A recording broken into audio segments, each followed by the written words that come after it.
Assalomu alaykum. Demak, bu umumiy hisobda adashmasam 4-videomiz.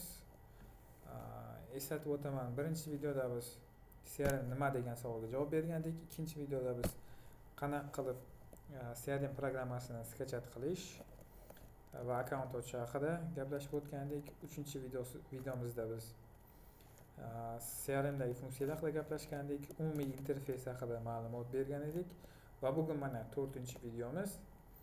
Demak, CRMda har bitta bo'limni vazifasi haqida gaplashamiz va ularni ichiga chuqurroq kirib, yaxshiroq tushuntirish berib o'tamiz. Demak, ko'rib turganingizdek, bizda oddiy ya'ni mana kompyuterimni shunchaki interfeysi, mana ishlarim. Tasavvur qiling, men operatorman, men qanaqadir kompaniyada ishlayman. Qiladigan ishim har kun ertalab kelganda Lido programmasini ochaman. Demak, menda tayyor akkaunt bor edi, o'tgan dars kiritib ko'rdik. Demak, meni qarshimda nima paydo bo'ladi? O'tgan safar tushuntirganimdek, bu yoqda bo'limlar, chap tarafimda, o'ng tarafimda esa o'sha bo'limlar, har bitta bo'limni ichki qismi, ya'ni ishlash maydoni joylashgan edi. Mana bu yoqda buyurtmalar bo'limini ishlash maydoni, tovarlar bo'limini ishlash maydoni, kampanyalar bo'limi ishlash maydoni va bu yoqda biz birinchi bo'limimiz doska bo'limining ko'rib turganingizdek ishlash maydoni. Keling, mana shu bo'limlar qismini ishlatib turamiz qulaylik uchun. Mana knopkani bosganingizda bu mini ko'rinishga o'tadi, ya'ni sizga xalaqit qilmaydi. Xo'sh, ishlash osonroq bo'ldi. Xo'p, endi nimalarni ko'rishimiz mumkin? Tepada doska bo'limi, mana doska bo'limi, va uni oldida dashbord. Ya'ni shu doska bo'limining analitikasi berib qo'yilgan. Ikkita narsa, doska va dashbord. Biz hozir doskani ichidamiz, dashbord haqida keyinroq tushuntirib o'taman. Demak, doskani ichida nimalar bor? Doskani ichida bizda mana bu yoqda uje doskalar bor. Ya'ni bizda doska bo'limida 1-2, 3, 4, 5, 6 mana qo'shib ketirsa bo'ladi doskalar bo'limi bor. Bu nimaga kerak? Mana misol uchun sizni biznesingizda 3 ta yoki 4 ta bo'lim bo'lishi mumkin. Ya'ni kimdir sotuv bilan shug'ullanadi, kimdir kirim chiqimlarni hisob kitob qiladi, kimdir dastavka bilan shug'ullanadi. Ular uchun alohida doska ochiladi. Endi biznes turi ham har xil bo'lishi mumkin. Men bu yoqda 5-6 xil turni kiritib qo'yganman, eng ko'p uchraydigan. O'shalarga mos doskalar yaratilgan. Nima xil bizda qanaqa xildagi kompaniyalar bo'lishi mumkin? Birinchisi bu B2B, ya'ni business to business. Bizneslarga xizmat ko'rsatish doskasi. Ya'ni bu yoqda siz qanaqadir kompaniyalarga xizmat ko'rsatishingiz mumkin. Ikkinchisi ulgurji savdo, ya'ni optimchilar. Optimga narsa sotish bilan shug'ullanadiganlar. Onlayn do'kon eng ko'p tarqalgani, ya'ni marketplace, Instagram orqali har xil atar, qo'l soat, mayda shu narsalar sotadigan bizneslar. Keyingi doskamiz ishlab chiqarish va qurilish. Zavodlar, promzonalar va ularning tovarlariga moslashtirilgan doskamiz. Keyingi doskamiz xizmat ko'rsatish, ya'ni individual servis. Bu misol uchun mashina tuzatadigan ustalar bo'lishi mumkin yoki учебный sentrda o'quvchilar bilan ishlashi mumkin yoki har xil poliklinikada patsientlar bilan, ya'ni bemorlar bilan ishlaydigan, umumiy qilib aytganimizda individual servis ko'rsatadigan bizneslar bo'lishi mumkin.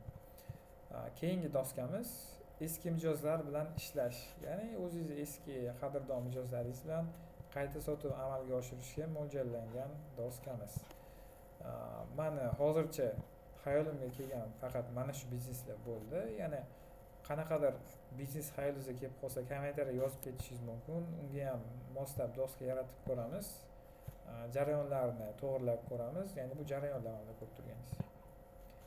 Demak, doskalar demak bizda doska bo'limi bor ekan. Doska bo'limida ikkita ikkita menyu bor ekan, doskani o'zi va dashbord, ya'ni shu doskaning analitikasi. Biz hozir doska bo'limidagi doskalarni ko'rib chiqdik. Ya'ni har bir bo'lim uchun alohida o'zini doskasi bor ekan. Xo'p, endi keling misol uchun birinchi doskamizni olib, shuni misolida qanaqa qilib ishlashini ko'rib chiqsak. Xo'p, demak doska bo'limi, birinchi doskamiz B2B va unda ko'rib turganingiz biznesdagi sotuvning ketma-ketligi. Ya'ni bu biz o'rganib chiqqanimiz bo'yicha B2B da ishlaydigan biznesmenlar, akalarimiz, opalarimiz mana shu ketma-ketligida o'z biznesini tartiblashtirgan. Ya'ni nima bo'ladi? Birinchi yangi mijoz keladi, u bilan aloqaga chiqib ko'riladi, telefonni olmasligi mumkin, misol uchun o'chib bo'lishi mumkin. Agar olganda taqdirda ham yo'q, menga bu tovar kerak emas edi, rahmat desa, bu sifatsizlik hisoblanadi. Agar yaxshi narsa ekan, bir o'ylab ko'rsamchi desa, o'ylab ko'radi. Varonkasi, ya'ni bular varonka deb ataladi hammasi. Gaplashib bo'lgandan keyin ham bog'lanib bo'lmasa, misol uchun gaplashilgach bog'lanib bo'lmadi, varonkasiga tushadi. Onlayn miting, keling kompyuterdan onlayn miting qilamiz deb so'raganlar uchun mana bu yoqda ajratib qo'yamiz. Offlayn uchrashuv, ya'ni ofisingizga boraylik, showroomga borib ko'ramiz deganlar uchun offlayn uchrashuv varonkasi qo'yganmiz. Aytib beramiz. Keyingisi maslahatlashib ko'ramiz. Menga yoqdi, olamiz, faqat narxida savet qilib gaplashib ko'rishim kerak menejerlar bilan deganlar uchun alohida varonka. Bo'ldi, olamiz deganlar uchun alohida varonka. Bir yildan keyin qaytib kelib, menga xuddi o'sha mahsulotingizni yana soting aka deganlar uchun yana bitta varonka. Mijoz bo'ldi aka, misol uchun biznesimga yopildi yoki bundan keyin boshqa biznes qilaman, mahsulotingizni endi ololmayman deganlar uchun mijoz boy berildi varonkasi bor. Demak, biz nima qilamiz? Yangilik kelib tushganda hammasini mana shunaqa tartibda ajratib chiqamiz. Ya'ni tartiblab chiqamiz. Demak, yangiliklar. Keling birinchi varonkadan gaplashishni boshlasak. Yangiliklar bu eng to'lib turadigan doska. Bu avtomatik to'ladigan doskamiz hisoblanadi. Ya'ni biznes egasi Instagram, Telegram, Facebook yoki WhatsAppda misol uchun reklama berishi mumkin. Ya'ni target yoqishi mumkin. Hozirgi tilda aytsak, target yordamida target yoqadi. Xo'p, men misol uchun menga qanaqadir mahsulot kerak, men Instagramda ko'rib qoldim. Tagida yozilganda murojaat uchun mana shu tugmani bosing degan. Men bosdim, ismimni qoldirdim, raqamimni qoldirdim. Mana shu holatda mijoz kartalari, ya'ni bular mijoz kartalari deb ataladi. Mana shu yangiliklar varonkasi kelib tushadi. Yangiliklar varonkasida mijozning ism, familiyasi, telefon raqami va yana qo'shimcha ma'lumotlar, savollar berilgan bo'lsa, men to'ldirgan bo'lsa, mana bu yerda tushadi. Demak, siz operator sifatida har kun ertalab kelganingizda va chiroyli holat bo'ladi, ya'ni yangilik qismi to'lib turgan bo'ladi. Yangilik qismi bu degani tartibsiz mijozlar, har xil mijozlar, har xil narsa xohlaydi, kimdir xohlamaydi, kimdir adashib bosorgan, misol uchun ularning hammasi kelib tushadi. Siz vazifangiz bu varonkadagilarni olib, hammasini mana varonkalarga joylashtirib chiqish degani. Men buni qanaqa tasavvur qilaman tushuntirish uchun, hozir yosh katta odamlar o'ynaydigan varonkalar o'yini bor. Ya'ni har xil rangli varonkalarga solingan bo'ladi. Ko'pchilik o'ynagan. Bir xil rang yig'ish kerak bo'ladi varonkalarga to'lguncha. Mana shunaqa o'yinga o'xshaydi bu ham. Demak, sizda eng katta varonka yangiliklar varonkasi bor. Unda mijoz bor, hali xom, uni pishirish kerak. Ya'ni bu mana bu varonkalardan o'tkazib, sizning maqsadingiz muvaffaqiyatli sotildi va oliy maqsadingiz qayta sotildi varonkasida to'ldirish. Xo'p, nima qilamiz? Kiramiz. Keling mana birortasini boshqa yangisini topaylik. Demak, Happy Life Clinic dagi Karimjon akamiz qiziqish bildiribdilar bizni tovarimizga. kirib ko'ramiz. Mana kartaga kirganda, baronkadagi kartaga kirganda mijoz kartasi chiqib keldi bizda. Demak, mijoz kartamiz Happy Life klinikdan murojaat qilgan ismlari Kamronjon. 1-iyun 26-yil demak murojaat qoldirganlar. Bu kartamiz yangi tilda bo'limda turibdi hali. Tafsilotlar menyusida demak mijoz haqidagi tafsilotlar berilgan. Faoliyat menyusida mijoz bilan operator o'rtasidagi istoriya, ya'ni yozishmalar, gaplashgan bo'lsa agar gaplashgan paytdagi zapislar bo'lishi mumkin, bu yoqda qanaqadir qaydlar qoldirgan bo'lishi mumkin va eslatmalar bo'limi. Bu napominание, ya'ni eslatmalar. Misol uchun siz Karimjon aka bilan gaplashdingiz, aka aytdilar, men tarixga qiziqdim, faqat hozir band edim, ishda edim, yo'lda edim, yarim soatda qo'ring, 1 soatda qo'ring, 7dan keyin qiling, ertaga qiling, telefon qiling, gaplashamiz degan paytda siz bu yoqda nima qilishingiz mumkin? Napominание qo'yishingiz mumkin. Ya'ni sarlavhasiga men shu akaga qayta qo'ng'iroq qilishim kerak degan holatda sarlavha turadi. Bu yoqda chuqur yozishingiz mumkin. Buni so'radi, buni tayyorlab berishim kerak misol uchun. Va sana va vaqt deganda, demak aka aytdilar, hozir yo'lda edim, keling soat 7dan keyin gaplashaylik degan bo'lsalar, demak bizga napominание kelishi kerak, ya'ni soat 7da programma aytish kerak. Karimjon aka bilan gaplashishing kerak edi 7da deb aytish uchun biz nima qilamiz? Demak, napominание qo'yamiz. Bugungi sana 10-chi tanlaymiz. Soat 7da, ya'ni 24 soatlik anaqada 19:00da telefon qilishim kerak. Qayta aloqa deb eslatma kelishi kerak bo'ladi. Mana eslatma yaratildi. Tafsilotlar bo'limiga qaytib o'tamiz. Faoliyat bo'limida bir narsa qoldirib ketaylik. Demak, akamiz misol uchun ruldaman dedi. Shuning uchun eslatma qo'ydingiz. Ya'ni bu уже logichniy. Qaradingiz, ruldaman dedilar, siz eslatma qo'yib qo'ydingiz. 7da qaytib kelganingizda Karimjon akadan keyin yana 50-60 mijoz bilan gaplashganingizdan keyin hammada bo'lishi mumkin. Esingizdan chiqib ketishi mumkin. Kim edi u Karimjon aka deganda, shundoq qaytib kirib faoliyatda bo'lsangiz, akamiz ruldaman deganida eslatma qo'yib qo'ygansiz qayta aloqaga.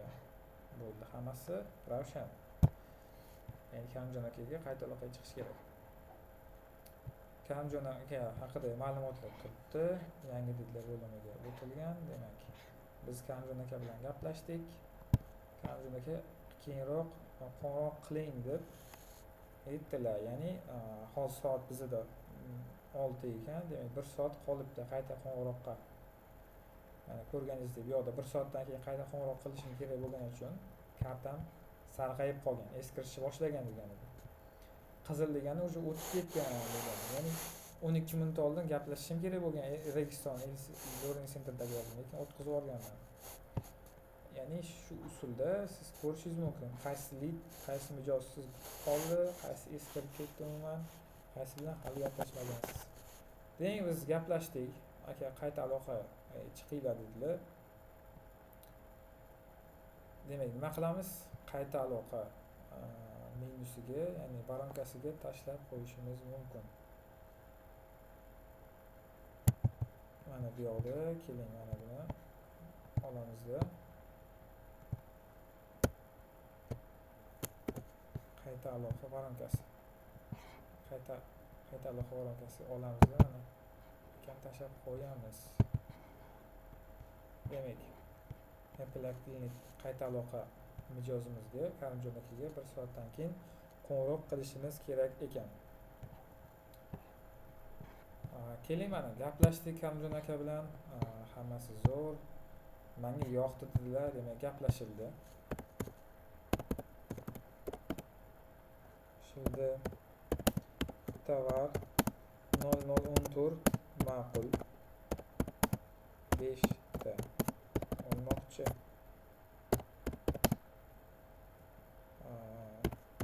Narxi misol uchun kenayam bilan gaplashib ko'raladi borgandan keyin uyda. Misol uchun maslahatlashadi. Demak, siz o'sha soat 7 bo'ldi, siz qaytib mijozga kirdingizda gaplashdingiz. Ya'ni bajarildi, mana bu bajardingiz. Eslatmalarda mana bajarildi, qayta aloqa bo'ldi, ustidan urildi. Demak, siz o'sha taskni bajarib qo'ydingiz. Qaraysiz, Kamjon aka bilan gaplashdingiz. Kamjon aka menga ma'qul dedilar. Mana bu yoqda o'sha telefon qilgan bo'lsangiz, zapis ham turgan bo'ladi. Zapis eshitsangiz bo'ladi qaytadan o'zingiz tahlil qilishingiz uchun. Demak, Kamjon aka bilan gaplashdingiz. Tovar 14 ma'qul bo'libdi, 5 ta olmoqchi ekanlar. Narxini maslahatlashar ekanlar, yangamlar bilan, ya'ni kenayam bilan. Eslatmalar. Demak, yangi eslatma qo'yishingiz kerak endi. Akam uyga boradilar, gaplashadilar. Mana shu payt ertaga javobini aytaman dedilar. Demak, ertaga yana qayta aloqa ertaga qilishingiz kerak, ya'ni 11-sanasida soat 10 da saqlash bo'ldi. Ikkinchi raqamlar paydo bo'ldi. Demak, biz Kamjon aka bilan gaplashdik. Qayta aloqa o'rnatish kerak. O'ylab ko'raman dedilar. Olamiz deb o'ylab ko'radi degan joyga qo'yib qo'yamiz. Va qolganlar bilan ishlashga davom etamiz. Keyin endi Kamjon aka gaplashib ko'rdilar. Ofisga boramiz, kenaying bilan maqsad o'zini ko'ramiz dedilar. Va shu orada siz gaplashayotganda so'radingiz qayerdanligini, misol uchun qayerlar bo'limiga keling kiritamiz. Demak, aka Sirdaryodan ekanlar. Sirdaryo Oqoltin tumanidan. Oltin tumanidan. Qayerlarni xohlagan narsani kiritsa bo'ladi. Sizga kerak bo'ladigan ma'lumot kiritsangiz bo'ldi. Demak, tovar olmoqchi edilar. Demak, bu siz mana bu yerda tayinlanganlar bo'limda siz tayinlangan bo'lishingiz mumkin yoki bajara olmasangiz boshqa kishi o'tkazib borsa ham bo'ladi. Yoki yordamga kimdir chaqirsa bo'ladi. Azamat akani, misol uchun, yo'q o'zim eplayman desangiz, bu odam kerak emas. Bo'lishmayman foydasidan desangiz. Demak, saqlasa bo'ladi. Endi qaysi tovarga qiziqqanini ham yozib qo'yish mumkin. Tovarlar bo'limida qaysi tovarga qiziqdi? 014-tovarni qidiramiz. Mana shunga qiziqdi, tanladik. Bu qiziqqan tovar. Bir dona emas, 5 ta olaman dedilar. 1, 2, 3, 4, 5 ta. Ko'payib ketib qoldi. 5 ta. Narx 475 ming bo'lar ekan. Qiymatni mana kiritib qo'yamiz. 475 ming so'mlik tovar olmoqchi. Mana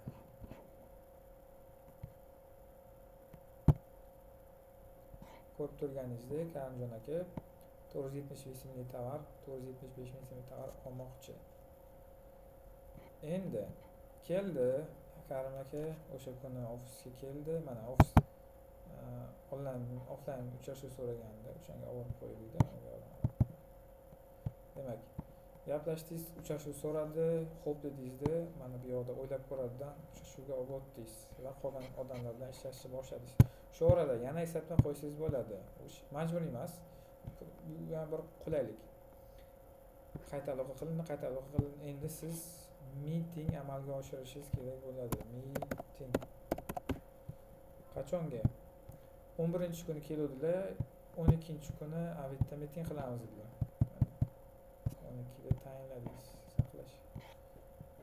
Bo'ldi. Demak, Kamjon aka 12-kuni bir kun qoldi deb ko'rsatyapti. Hozirgi vaqt bilan o'lchaganda 12-kuni mitingga keladilar siz bilan. Gaplashasiz, maqsadni ko'radilar, yoqdi deb oladilar. Olganda olib muvaffaqiyatli degan joyga yuborsa bo'ladi. Bo'ldi, mana bu sizning muvaffaqiyatingiz. Siz mijozga sotdingiz. Demak, umuman olib qaraganda bu qanaqa qilib doskalar haqida ma'lumot, varonkalar nimaligi haqida ma'lumot va varonkada mijoz kartalaridan mijozlarni saralash haqidagi darsimiz edi. Savollaringiz bo'lsa kommentariyada yozib o'ting. Hozircha biz ko'rib o'tgan narsamiz faqat bu hali hammasi emas. Bu faqatgina bitta doska bo'limining doska menyusi va ichidagi kartalar bilan ishlash edi. Keyingi darsimizda dashbord haqida ma'lumot beraman. Statistika qanaqa yuritiladi va qanaqa qilib zapislarni ko'rish mumkin. Shular haqida ma'lumot berib o'taman. Hammaga rahmat. Keyingi darslarda ko'rishguncha.